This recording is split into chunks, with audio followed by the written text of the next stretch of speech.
Hello, good afternoon. God bless you. It is a beautiful Saturday afternoon. The weather is cooling off some, and we're getting ready to we're getting some fall weather finally. And of course, that will eventually lead to some winter weather. But we are just so grateful that God is still showing that whatever season we are in, He is still blessing in that particular season. Let me get into this lesson today. I'm excited about what we will be talking about here on today and in today's lesson and with today's announcements there.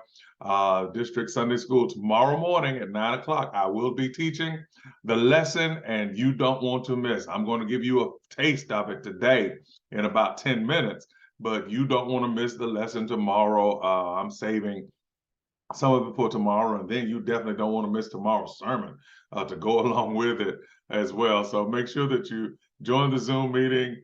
You know the passcode, you know the meeting ID. It is here. Please make sure that you tune in. Let's look at these November birthdays. Michael Franklin, thank you, Mike, for all that you've done. Ms. West, thank you as well. Tyler Williams there, Calvin Asher, Miracle Stokes, and my good friend Gary Galloway down there in Baton Rouge, and I'm sure there are other people who have birthdays in November. We wish you a very happy birthday as well. Congratulations there to Cassie. Cassie is with us every Sunday there, faithfully, and her son there, Cameron, recently sworn in as a deputy, and we are very, very proud of him, as well as her niece. So we are proud and thankful for them as he moves into a new career in law enforcement. Congratulations there, Cameron. And now, last week I talked about this. On next Sunday, we will have a 9:30 a.m. virtual worship service, YouTube live, and of course we'll be on Facebook as well. And at 11 o'clock, we will be at the Sunrise Baptist Church for the church anniversary. Make sure that you are present at 11 o'clock at the Sunrise Church. We want to make sure that we represent ourselves very well. We have been invited to come there to sing, to preach, and to worship with the Sunrise Church. Let's do our very best to make sure that we are there. In person tomorrow. Yes, tomorrow. Just come, show up, be there in the sanctuary. Sit wherever you want, because there's going to be a great worship service waiting for you tomorrow morning at 11 o'clock. God bless you as I look forward to seeing you. Let's go ahead and get into this lesson today from the book of Acts 27, 1 through 44. The lesson text only reads verses 1 and 2. But what we definitely need you to do is to make sure that you read the entire passage and read the entire so that you understand.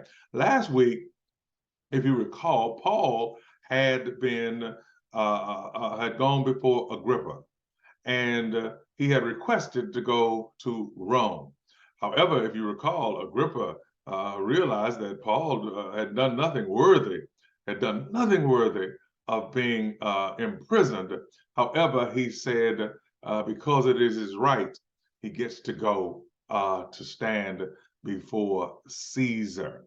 Paul travels to Rome, and on the way, something happens. On the way, a storm comes up. I can't wait to preach it. So this lesson is broken down into three portions: the calm before the storm, the calm in the storm, and then shipwrecked but saved. I want to talk about that. Shipwrecked but saved. Paul requested a trial before Caesar, and when he did it, it should have been something easy to accomplish. All he had to do was get on a ship, go to Rome, speak with Caesar. But in the midst of that, an unexpected hurricane-strength storm made the journey arduous and life-threatening. Before the storm hit, Paul and everybody on board was unaware of its approach. The ship's crew comprised of experienced seamen familiar with navigating the seas in different weather conditions, but their experience was no match for the storm. Paul's experience with the possible cyclone or hurricane force wind mirrors how Christians often unknowingly run into and encounter storms. One day all can be well, and on the next, catastrophe strikes and rages. You've been there before. Somebody's been there before. Whatever the case is, just like Paul, we are not aware of what is approaching, but be thankful that God himself knows. In biblical times, you see, ships were functional. They were not recreational. People didn't go on ships, if you would, to take cruises or to take trips and vacations. Ships were functional, meaning they had a purpose, not for recreation, but for the merchants who had to fish off of them and traders who had to take goods and services from one place to another in their business dealings from spring to fall, because they knew that the winter was a difficult time in which to sail. Yes, winter, because the lakes, the streams, the oceans became very dangerous in wintertime. Soldiers, meanwhile, used ships to protect the seas from the pirates during war. And now here they are, Paul. Let's look at what it says in verse 1 and 2. When the time came, we set sail for Italy, headed to Rome. Paul and other prisoners were put in custody of a Roman officer named Julius, who was a captain of the imperial regiment. Aristarchus, a Macedonian from Thessalonica, was also with us. Paul recognizes this man. We left on a ship whose port was on the northwest coast of the province of Asia. Now, when we think of Asia, we may think of China, Japan, but this area is referred to as what is called Asia Minor. So he's leaving from a port, perhaps somewhere in what we might consider to be Turkey, in the we call it Middle East or the Near East, but actually most of that is actually a part of Northern Africa as well. It was scheduled to make several stops at ports along the coast of the province. And when you look at the map, they will show you that there were scheduled stops there, ports of call as they were referred to. Just as day was dawning, Paul urged everyone to eat. You have been so worried that you haven't touched food for 2 weeks, he said. Now, many of the men, the prisoners themselves, were facing death penalties. They were facing life-threatening sentences. In fact, sentences and prisons were not places of correction or rehabilitation. They were places of extreme punishment. And so therefore the men were worried, knowing that their life was on the line. They were either going to be sold into bondage or receive a capital offense with no appeal, and they would be murdered and killed there. However, Paul urges them to eat. Now, on these ships, these were not, as I said, luxury liners. These were places that were stale, and these were ships that were very difficult, almost inhumane conditions that they were traveling on. And they had to contend with the rats, and they had to contend with the other vermin that were on these ships there. But just as the day was dawning, Paul urged everybody to eat. You have been so worried that you haven't touched food for 2 weeks, he said. Please eat something now for your own good, for not a hair of your heads will perish. Ooh, look at this assurance in verse 34. He said, you will not die, but you will live. Then he took some bread, gave thanks to God in front of all of them, and break off a piece, and he ate it. Then everyone else was encouraged and began to eat. Look at Paul in the midst of this storm, encouraging others. Can you be encouraging when you're in a storm with others? This is a sign of leadership. Then everybody was encouraged, and then they began to follow the leader, and they began to eat. Then everybody was encouraged and began to eat. I like that text. And 276 of us who were on board, everybody was encouraged because of Paul. After eating, the crew lightened the ship further by throwing the cargo of wheat overboard. Yes, they started lighting the ship because they were in the storm. The crew started trying to think that, well, if we make the ship lighter by getting rid of and dumping some of the ingredients, the merchandise, the cargo, that it would help. But when the morning dawned, they didn't see the coastline, but they saw a bay with a beach and wondered if they could get to shore by running the ship aground. They didn't see a coastline to where they could, but they saw a place that was dangerous for them to actually land.